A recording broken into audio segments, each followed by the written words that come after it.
আসসালামু আলাইকুম। পৃথিবীর যে যে প্রান্ত থেকে দেখছেন এবং শুনছেন সবাইকে শুভেচ্ছা জানাচ্ছি।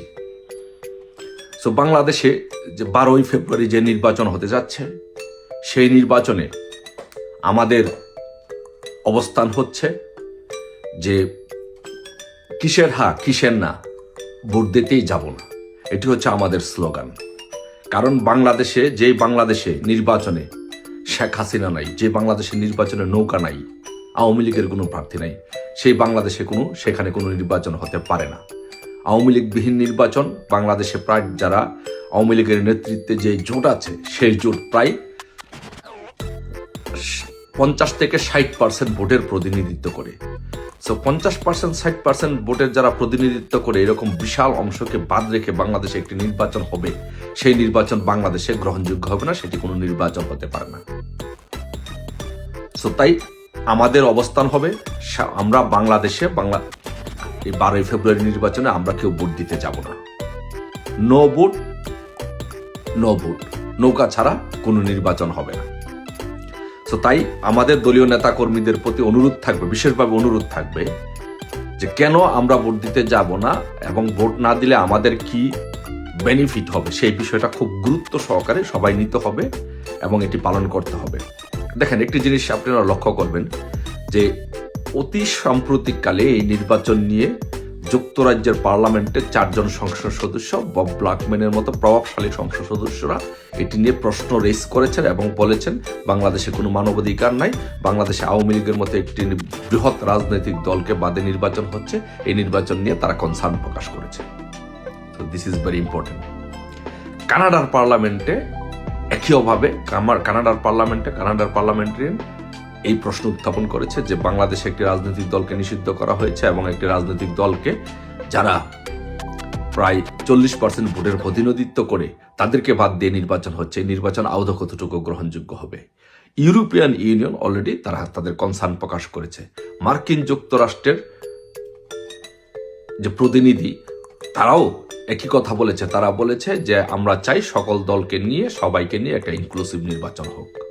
তার মানে হচ্ছে যদি এই নির্বাচনটি যদি ইনুস তো করে ফেলতে চাবে বা কোনোভাবে সে কীভাবে ক্ষমতা থাকতে চায় সেটা চেষ্টা করবে, কিন্তু এই নির্বাচন যদি আওয়ামী লীগকে বাদে যদি এই নির্বাচন ওরা করেই ফেলতে চায় জোর করে, আমরা এখনো বিশ্বাস করি যে বাংলাদেশে আওয়ামী লীগকে ছাড়া কোনো নির্বাচন হবে না। বাট ওরা যদি এই নির্বাচন জোর করে করেই ফেলতে চায়, জোর করে করেই ফেলে, তাহলে নির্বাচনে ভোটের টার্ন ওভার হবে কত?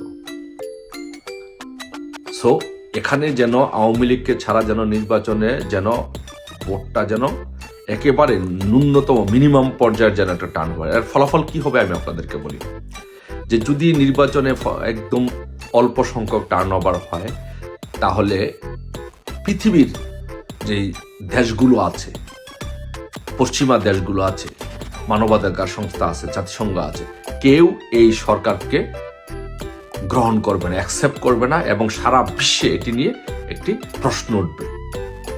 যখনই প্রশ্ন উঠবে তখনই এই সরকারের বিরুদ্ধে যখন আন্দোলন, আওয়ামী লীগ যখন আন্দোলনের ডাক দেবে, তখন সে আন্দোলনটা জোরালো অবস্থান তৈরি করতে পারবে।